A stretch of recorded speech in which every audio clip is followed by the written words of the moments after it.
Hello అండి. ఇక్కడ portal buttons కానీ ఏదైనా క్లాత్తో ఇలా మనము డిజైన్స్ కానీ చేసినప్పుడు అయితే ఇలా డైరెక్ట్ ఒకదానిపైన ఒకటి స్టిచ్చింగ్ చేసుకునేటప్పుడు కొంచెం ఇబ్బందిగా అయితే ఉంటుంది కదా.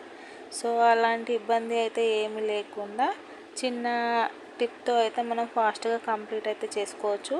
సో ఇక్కడ పట్టు క్లాత్ కాబట్టి అసలుకే నాకు స్టిచ్చింగ్ అయితే రావట్లేదండి. సో ఇక్కడ మనకి కావాల్సిన డిస్టెన్స్లో అయితే మనం ఇలా గ్లూ అనేది గమ్ అనేది పెట్టేసుకున్నాం అనుకోండి. గమ్ అనేది పెట్టేసుకొని పోర్టల్ బటన్స్ కానీ మనం రెడీ చేసుకున్న ఈ డిజైన్స్ అయితే ఇలా పేస్ట్ చేసుకుంటే మనకి స్టిచ్చింగ్ అనేది ఈజీగా అయిపోతుంది. సో ఇలా పేస్ట్ చేసుకొని అయితే ఒక 2 మినిట్స్ అయితే వదిలేస్తే అవి అయితే డ్రై అయిపోతాయి కదా.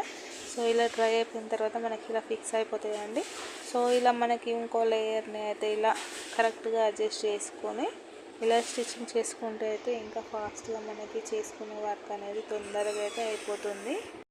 అప్పుడప్పుడు అయితే ఇలాంటి చిట్కాలు అయితే పాటిస్తే మన వర్క్ ఫాస్ట్గా